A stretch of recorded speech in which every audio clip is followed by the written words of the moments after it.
Dicho de un organismo animal o vegetal que vive a costa de otro de distinta especie, alimentándose de él y depauperándolo sin llegar a matarlo.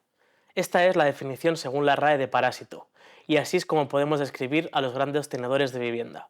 Hoy hablamos de cómo nos roban todo el poco sueldo que tenemos a la gente joven y cómo esto se hace de la mano del Partido Socialista, ¿no? Tenemos para hablar de esto a mi izquierda a Mon Larrínzar, secretario de Juventud de Comisiones Obreras, y a Natalia Arias Pérez, del Gabinete Económico de Comisiones Obreras. Muchas gracias por venir.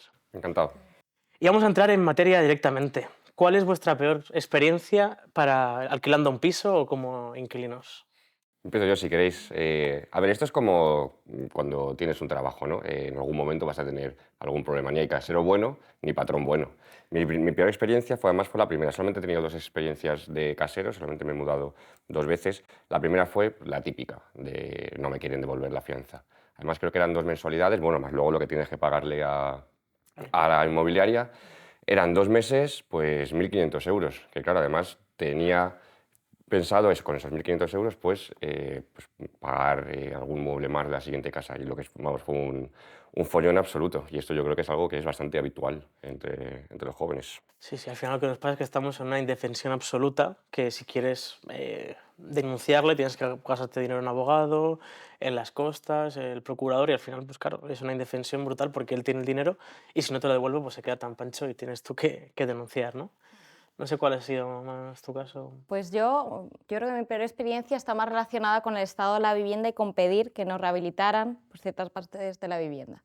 Yo compartía piso con amigos en un piso un poco antiguo en Puente Vallecas y bueno, en todo lo que eran las habitaciones exteriores, porque yo de hecho ahí vivía en una habitación sin ventana interior, pues en las habitaciones exteriores y el salón, pues alrededor de las ventanas había un nivel de humedades súper alto, pero vamos, era como todo rodeando color, pues vamos, humedades, pero como muy latentes. El caso es que lo pedimos como varias veces de que lo arreglaran, ¿no? De que eso bueno, había que tratarlo y bueno, el caso insistía que nosotros éramos que no ventilábamos lo suficiente, que era un problema nuestro y que necesitaba solo una capa de pintura. Insistimos durante meses, lo único que llegó a hacer fue pintárnoslo de blanco por encima y entonces ya tomamos cartas en el asunto y decidimos pues, contratar nosotros que lo arreglaran, que fue como casi 1.000 euros y lo que hicimos fue dejar de pagar ese mes el alquiler.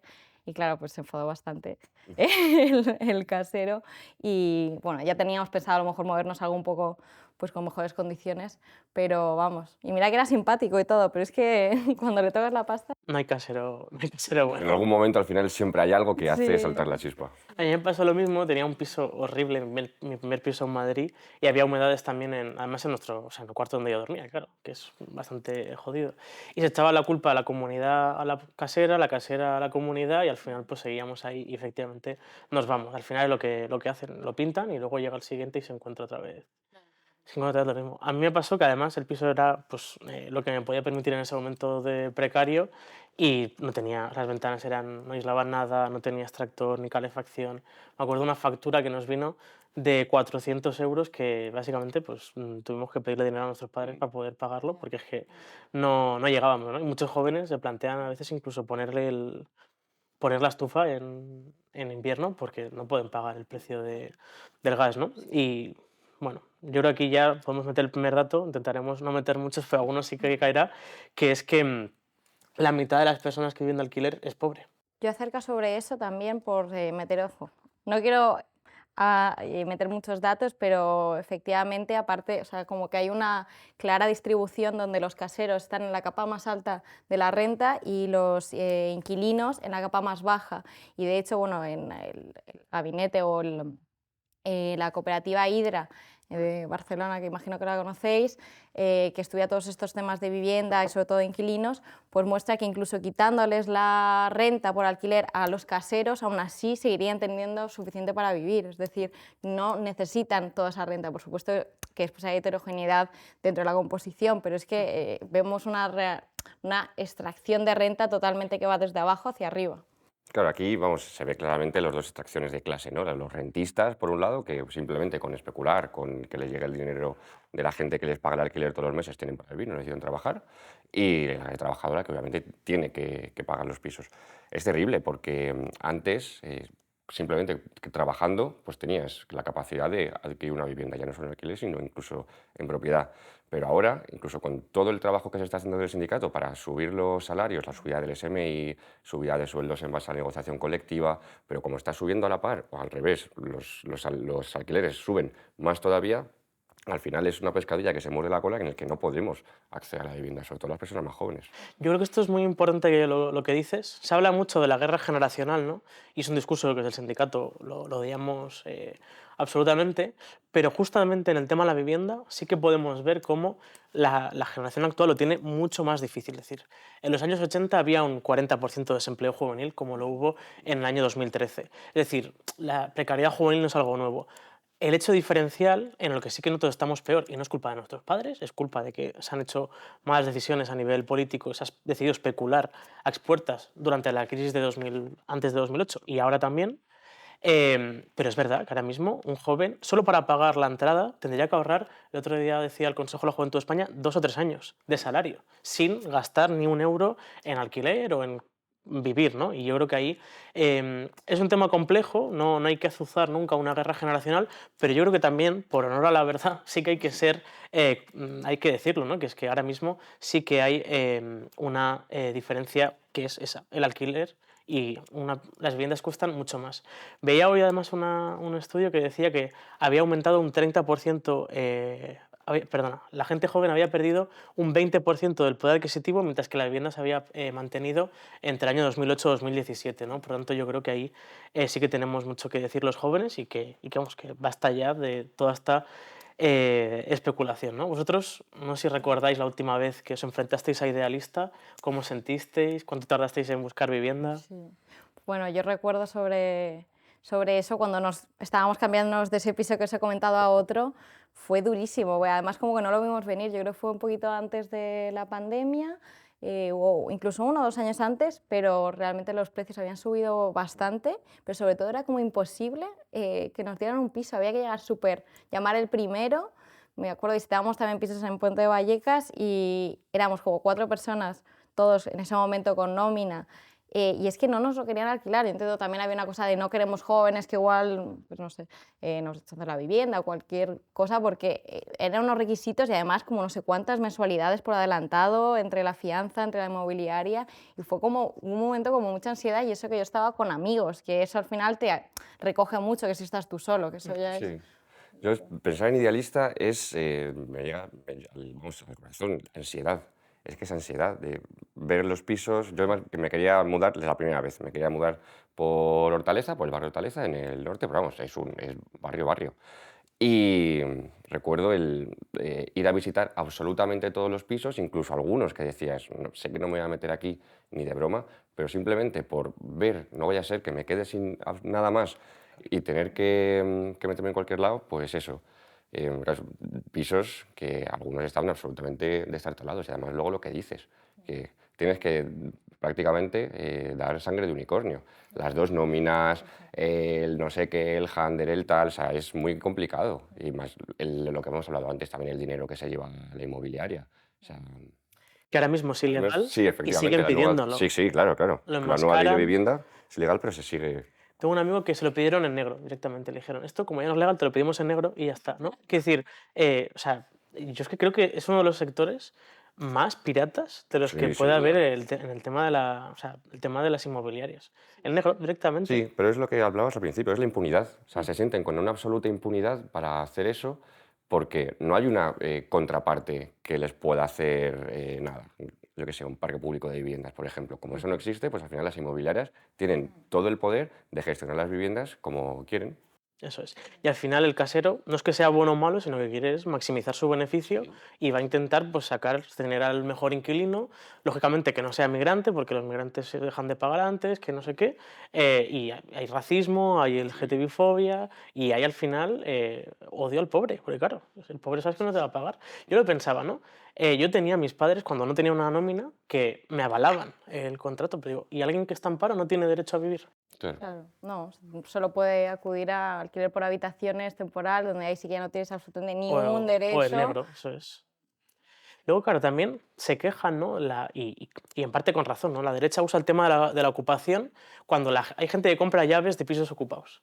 Pero esa gente no lo hace por voluntad, no lo hace porque no quiera pagar alquiler, lo hace solamente porque es que esos 300 euros que le cuesta la llave, pues lo puede permitir, pero no puede permitirse pagar todos los meses porque si no, no come, ¿no? Yo creo que ahí también a la izquierda y a los sindicatos nos falta mucho de... Sí, es un debate y yo creo que es interesante el nivel de legitimación, ¿no? O sea, una persona cuando ocupa una vivienda es porque la otra alternativa es vivir en la calle. ¿Existe legitimación ahí? Bueno, pues yo creo que sí. Si no, si no hubiera de otra forma, pues sería distinto. Pero yo creo que es un debate que tenemos que tener. ¿Cómo llegar a que no pase eso? La derecha yo creo que se va justamente a lo que siempre que se va, que es a meter a la gente en la cárcel y a meterlos en procesos judiciales súper largos. Y yo creo que ahí nosotros tenemos que decir que la respuesta es pues, un parque público y una alternativa habitacional a los desahucios. Quiero decir, si yo no quiero que la gente le ocupe la vivienda, quiero decir no estoy en contra de que alguien tenga un piso, estoy en contra de que alguien duerma en la calle, ¿no? Yo creo que ahí a la izquierda nos falta. Se me ha olvidado antes, volviendo a los requisitos que se hacían a nosotros, yo me acuerdo, vi un piso que estaba bien de precio, estaba en Orcasitas, que pues, bueno, es un barrio curioso de Madrid, y me pedían a mí y a mi pareja entonces que fuéramos funcionarios para poder alquilarlo, ¿no? Y es Ya, como eso al parecer está como... Lo están pidiendo mucho ahora, al parecer. Sí, sí. buscar la certeza en un mundo de incertezas y por no querer pagar además los seguros y tal. Bueno, me parece ese tema... Claro, es que ahora es como que se ha convertido el alquiler en un nuevo foco de especulación, ya que no puedo seguir especulando con la vivienda en propiedad porque ya no da para más ese boom inmobiliario y ya no, pues las condiciones no financieras, es decir, ya la gente no puede aportar el 20%, entonces ya ahora toda esa gente que ha tenido que ir al alquiler, pues ahí sí que puedo extraer toda la renta posible y apretar ahí todo lo que puedo y encima si puedo elegir, pues todavía mejor y pido pues funcionarios y cosas totalmente pues socialmente excluyentes y ineficiente económicamente, claro. Decías antes que idealista era ansiedad, yo creo que es que la especulación es nuestra peor pesadilla, ¿no? De la generación joven, ¿no? Y además creo que dabas en la tecla. Da igual cuánto subamos el SMI. O sea, en Madrid un piso normal ya vale 1.200 euros. Para que alguien joven pueda emanciparse en solitario tendría que cobrar 3.000 euros. Quiero decir, el problema no son tanto los salarios, que aún queda margen y también hay que seguir subiéndolos. El problema es que en las grandes ciudades no se puede vivir solo. Y yo creo que ahí también tenemos que hablar del derecho a vivir solo. Quiero decir, quien quiera tener compañero de piso está muy bien, pero quiero decir, ¿cómo vamos a tener hijos, ¿no? Si no tenemos ni una vivienda para nosotros solos en alquiler? Ya no digo en propiedad, ¿no? No sé cómo veis esto. Sí, de hecho, vivir solo te vas a un piso de 30 metros cuadrados en Lavapiés, que ya aún así te va a costar un ojo de la cara, olvídate, a la que sea un poco grande, esté un poco bien, es absolutamente imposible. Es verdad que te empujan a vivir o bien con tu pareja o bien con colegas, o sea, bueno, o con mucha gente desconocida, que también pasa, sobre todo la gente que viene de fuera de Madrid. Pero claro, es que ahí hay que meter mano de alguna forma. Puede ser que se supone que es el 30%, ¿no?, del salario el que tenemos que invertir en vivienda. No pasa en España, pero vamos, ni de broma, ni de broma. De hecho, o sea, mirando datos, o sea, esto es que o sea, a nivel agregado se está cumpliendo porque vemos que el nivel de número de hogares con personas jóvenes ha caído muchísimo. O sea, eso quiere decir que mucha gente que antes se podía ir sola o en pareja, quiero decir, cada vez lo puedes hacer menos y cada vez tienes que juntarte más con amigos o no emanciparte o no puedes ni siquiera emanciparte. Y también, bueno, ya los hogares jóvenes con tenencia de vivienda es que hemos pasado actualmente tenemos el 35%, cuando a principios de los 2000 era el 70%. Entonces, solo por poner un poco esos datos.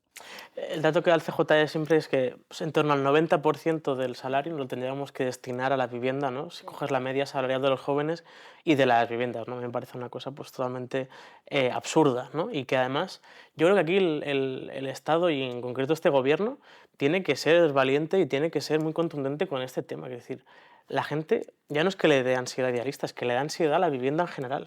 Es decir, estamos en un punto donde o sea, que decir, es lo básico la vivienda, ¿no? Que es donde dormir, donde poder pues, vivir y que ni siquiera eso podamos permitirlo. Luego vamos a hablar pues, de cómo está el aceite, de cómo están los alimentos o los carburantes, pero ni siquiera la vivienda. Yo creo que ahí tenemos mucho que hacer. Y si queréis podemos entrar un poco a valorar la última ley de vivienda, ¿no? Que apuntadas cosas, por ejemplo, que deja fuera las habitaciones, un auténtico despropósito porque es donde está la mayor gente joven. También alquiler vacacional, no sé si cómo veis esto de alquiler vacacional o habitaciones. Es que es un debate. El problema es que no regula los pisos turísticos, pero para nada. Y ya no solamente el número de pisos turísticos, sino incluso yo creo que habría que entrar a poner una tarifa más o menos fija, ¿no? Para no poder especular con eso. Lo vivimos en Madrid, por ejemplo, en Lavapiés, claramente, como hay edificios enteros que son pisos turísticos. Y ahí lo que hace es ir expulsando a la gente trabajadora a los barrios de la periferia, o irse más lejos todavía, ¿no? A Segovia incluso, a Toledo, gente que trabaja en Madrid. Entonces es una ley que, pues, que no va a la raíz del problema. Yo conozco gente que viene de Valladolid a Madrid todos los días porque le sale más barato el abono del AVE que un alquiler de una habitación. Me lo creo totalmente. Es que es, o sea, es como invivible ya Madrid. Yo con respecto a la ley de vivienda, o sea, sí que considero que es un paso que había que dar y le doy la bienvenida a pesar de que yo creo que, bueno, los efectos, quiero decir, es muy limitado el efecto que va a tener y más si encima depende, bueno, pues, de las comunidades y hay un montón de trabas, ¿no? Para implementar alguna medida un poco de calado. Aún así sí que creo que no deja de ser un primer paso para abrir la puerta a regular algo que la política en este país ha sido durante décadas de regular o regular para que la vivienda sea un bien de mercado y no un bien de uso. Y no garantizar el derecho a la vivienda para vivir, sino para especular con ella. Entonces sí que creo que en ese punto, aunque quedan muchas cosas que hacer, pues bueno, creo que ha sido un avance y que debería ir más allá en esta legislatura. Entonces, en ese sentido, yo, quiero decir, no sabemos qué va a pasar, parece que hay una derechización global, pero sí que luego en este gobierno habría que intentar pues, empujar un poco más y no al final quedarnos en el posibilismo, que lo veo mucho en la izquierda, de no, es que no tenemos la correlación de fuerzas, es que vamos a intentar mantener así. Yo creo que desde donde podamos pues, abogar pues, por seguir avanzando en esto. Creo que la ministra Isabel Rodríguez empezó mal, cuando las primeras declaraciones diciendo que iba a proteger al pequeño propietario. O sea, no me fío absolutamente nada de que esto vaya avanzando. En realidad estaba protegiendo sus propios intereses, ¿no? Se dijo que cobraba 5.000 euros al mes, no, es al año, pero bueno, tendrá un pisito pequeño en Puerto Llano de donde es ella, alquilado. El otro día leía también que creo que era el 20% de los diputados tienen pisos en alquiler, ¿no? Y un 15% tiene más de 3 pisos, ¿no? Me parece una cosa totalmente alejada de la realidad, ¿no? Volviendo a los pisos turísticos, yo creo que a veces somos demasiado posibilistas, como dice Natalia. Yo los eliminaría a todos. Quiero decir, un hotel es un hotel, un hostal es un hostal y un piso es un piso. Y un piso se trata para vivir. Y lo que no podemos hacer es echar a la gente de Madrid, como bien decías. Y además, ¿qué tipo de turismo es el piso de Airbnb o del alquiler turístico? Cenar en casa para ahorrarme el restaurante o lo que sea. Es decir, encima es un turismo que deja menos impacto económico y menos trabajo. Por tanto, echamos a la gente. La gente trabajadora tiene menos trabajo y tiene los pisos más caros.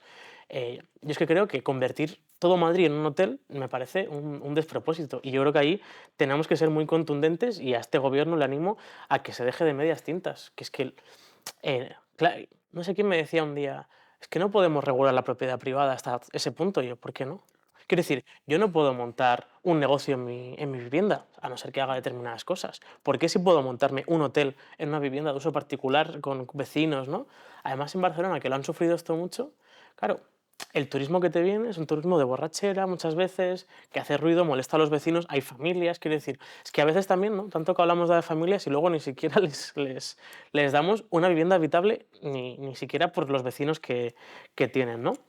Con lo que decías de la derechación global, ¿no? Y yo creo que aquí es importante también contraargumentar a los liberales, ¿no? Hace un par de años estaba en una charla y uno del Partido Popular dijo, lo que hay que hacer es liberalizar el suelo, ¿no? Y digo, joder, esto muy nuevo no es, ya lo Me vivimos suena. con Aznar, y cuando se liberalizó el suelo, que en España se construían más de 200.000 viviendas anuales, que era más que Francia, Italia y Alemania juntos, era cuando más cara ha estado la vivienda. Bueno, Se por dispara. complementar, es que en 2006 se llegaron a construir 800.000 viviendas. sea, que es muy loco ese nivel y vamos, de ahí fuera el momento así más álgido, ¿no? de la especulación y del boom inmobiliario. Sí. Y hay que cambiar el chip en este sentido, ¿no? Hay que dejar de construir. Mira que la Comunidad de Madrid, Ayuso, ¿qué hace? Pues sigue construyendo, ¿no? El plan Mi Primera Vivienda es vivienda de nueva construcción, etcétera. Pero ¿no será más lógico cambiar el sector y rehabilitar las viviendas, rehabilitar todas las viviendas que hay? Porque además es un sector que permanecería en el tiempo, ¿no? Sería estratégico y permanecería en el tiempo. ¿Por qué? Porque las casas se van degradando. ¿Hace falta construir más? No, hay pisos de sobra. Vamos, y hay pisos vacíos que habría que expropiar. Pero yo creo que entrar en estas reconversiones sectoriales son interesantes para cambiar el modelo poco a poco, ¿no? Y además sería más eficiente si hay Y sostenible. Lo decías tú al principio, ¿no? Tu peor experiencia, cuando las ventanas no aislaban y demás. Sería económicamente beneficioso y sería ecológicamente beneficioso también. Ujú. Yo creo que la consecuencia de seguir construyendo en Madrid, que de momento se va a seguir construyendo porque están dando licencias por un tubo, va a ser que se vacíe más la España vaciada. Quiero decir, cuando viene gente a Madrid, esa gente viene lógicamente pues, de las provincias pues, de Castilla y León, de Castilla-La Mancha, que pierden población mes a mes, año tras año, porque claro, en Madrid es donde está el trabajo, es donde está la vivienda, pues se vienen aquí. Y se vienen pese a que está mucho más cara, ¿no? Porque una casa en un pueblo de Castilla-La Mancha te cuesta pues, lo que una entrada en Madrid, básicamente. Y en cambio tienen que venir aquí porque no les queda otra, ¿no? Yo creo que ya no solo es dejar de construir, sino empezar a también dar oportunidades a la gente en sus sitios para que puedan estar allí, ¿no? Que yo creo que al final es fundamental.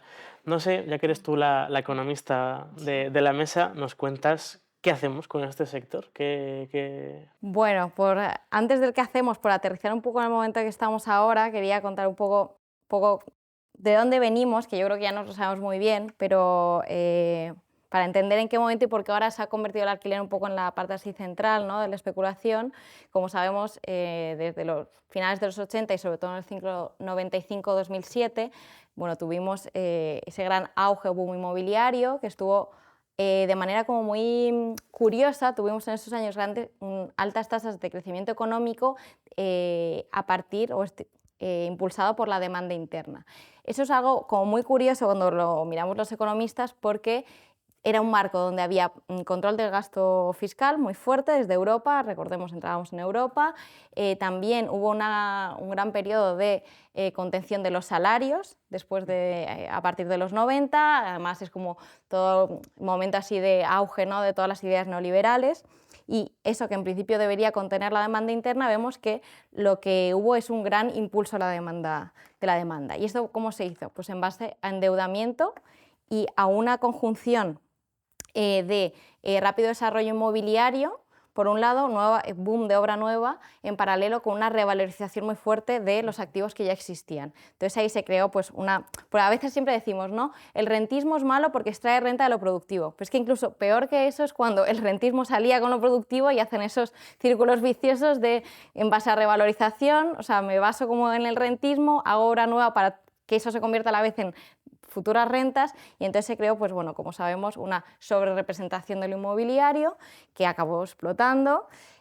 Todo eso favorecido por las políticas públicas, porque esto es muy importante. Es que aquí no se ha regulado la vivienda. Bueno, se ha regulado para que sea un bien de mercado, no un bien de uso, con el desarrollo de las infraestructuras, bueno, cosas que ya conocemos.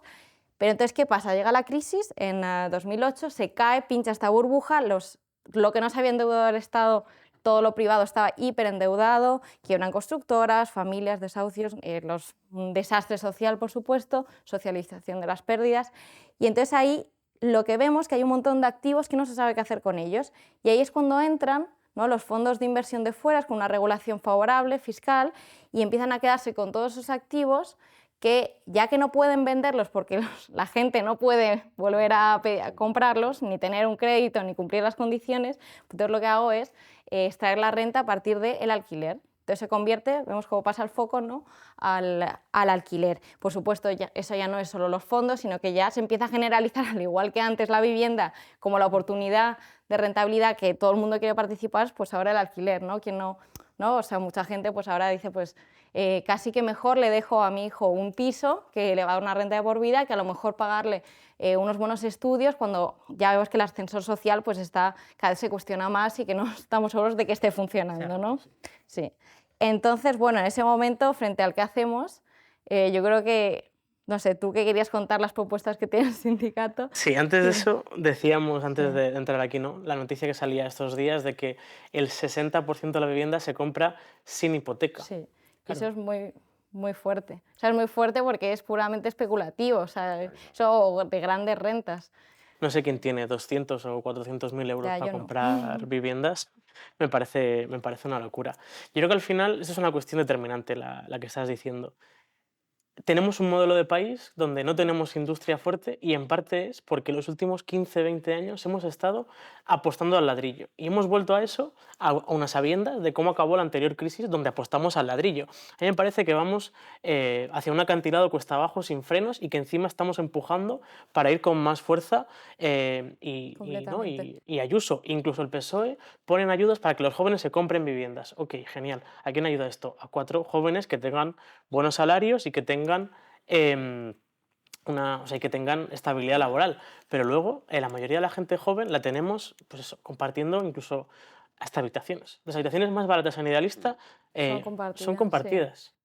A mí me parece una locura. Sí, esto va un poco en la cultura de país, ¿no? Y desde el franquismo, el primer ministro de Vivienda, que era Arrese, si no recuerdo mal, fue el que dijo la frase de queremos una España de propietarios y no una España de proletarios. Nosotros aquí reivindicamos a los proletarios.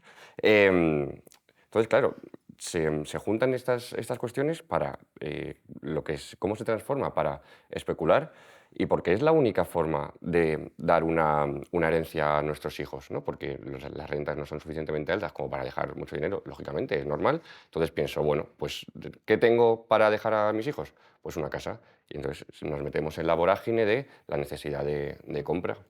¿Qué hacemos? Pues básicamente limitar el precio de alquiler. Estamos en un punto en que necesitamos algo urgente y que pare esta sangría. La gente joven, yo creo que a este punto vamos a volver a lo que pasaba con los desahucios, que es que la gente va a empezar a suicidarse porque es que no tiene dónde vivir y yo creo que esto es muy serio. Y a medio y largo plazo, un parque público de alquiler. A veces, yo creo que con ese tema a veces como que caemos parece que digamos locuras, ¿no? Es que esto es el modelo de Austria, ¿no? Que no es un país excesivamente socialista o comunista, ¿no? Es que, o por ejemplo, lo que decíamos de Airbnb, en Nueva York han prohibido los Airbnb, han prohibido los apartamentos turísticos donde el casero no viva en esa vivienda, que es como empezó en teoría Airbnb, ¿no? A veces que simplemente queremos, pues eso, lo mínimo para poder vivir. En Austria, pues en Viena, una vivienda pues cuesta pues efectivamente un tercio o un poco menos de lo que cobra a un trabajador normal. Aquí en Madrid pues es una locura, ¿no? Luego decíamos rehabilitar viviendas y bloques de barrios trabajadores. Yo conozco algún caso en Navarra como el ayuntamiento complementa las ayudas europeas para rehabilitar viviendas de trabajadores. Aquí en Madrid tienes que convencer a toda comunidad para hacer una derrama de un dineral que todos paguen, que esa es otra, y luego empezar las obras, ¿no? Claro, lo que ocurre es que luego vemos como hay muchísimas ayudas, el coche eléctrico, las ayudas a las placas solares, quien se lo lleva son la gente con más renta, ¿no? Y por lo tanto ahí algo también está fallando. Decíamos antes, el fin del alquiler turístico, yo lo veo importantísimo, y lo último, creo que es la parte más... La ley debería ser la más fácil, ¿no? Que es la reforma fiscal. En España, pues los trabajadores pagan 5, 10, 20 de IRPF, más, si cobran más, y las SOCIMIS pagan un 1%, que son unos vehículos de inversión inmobiliaria que se llama, que sirven básicamente para que, lo dice Rajoy, para que puedas especular y encima te perdonen los beneficios, ¿no? Por lo tanto, yo creo que hay que dar fin a ese tipo de sociedades mercantiles para que tribute lo que tengan que tributar, ¿no? Y luego, en general, la fiscalidad que se introdujo con la ley de vivienda era un desastre. Es decir, si tú eres casero y se alquilas el piso a alguien joven, te perdonaban hasta el 90% de los beneficios.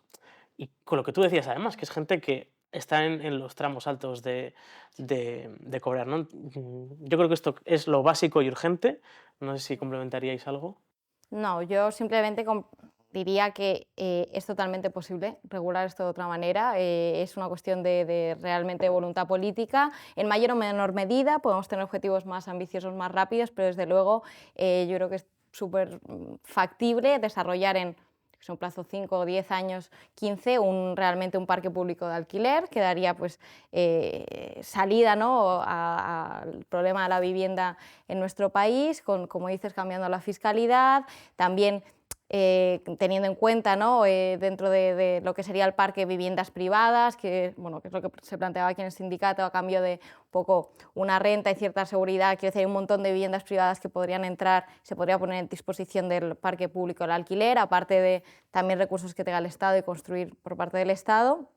Entonces, bueno, aquí habíamos hablado que un poco un objetivo de 2 millones de viviendas asequibles en 10 años y sí que consideramos que es más que factible, teniendo en cuenta el nivel de vivienda vacía, más de 3 millones de viviendas vacías en nuestro país, que se podría poner a disposición de esto.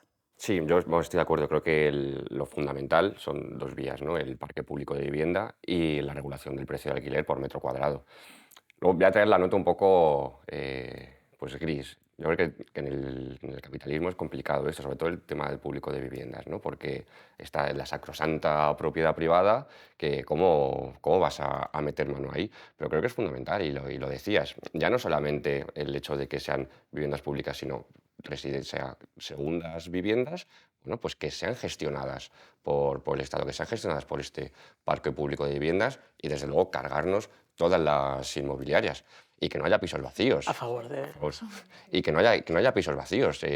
También se decía el tema de la SICAV, el Sareb, todos estos fondos buitres que lo único que hacen es especular pues todas esas viviendas, pues como dijo Chávez, pues expropiese, si aquí... Ya estaría. Pero, Sí, sí. ¿sabes? Es broma, pero no es broma. O sea, hay que darle una vuelta a esto. Eso es. Y por último, el bono alquiler es la bonoloto, porque le toca a 1 de cada 10 jóvenes y es insuficiente, y además es que la gente joven no queremos subsidios. Yo quiero con mi trabajo alquilarme una vivienda, que yo trabajo, pero no me puedo emancipar. Y con esto terminaríamos por hoy. Muchísimas gracias. Organizaos si queréis vivir dignamente. Muchas gracias.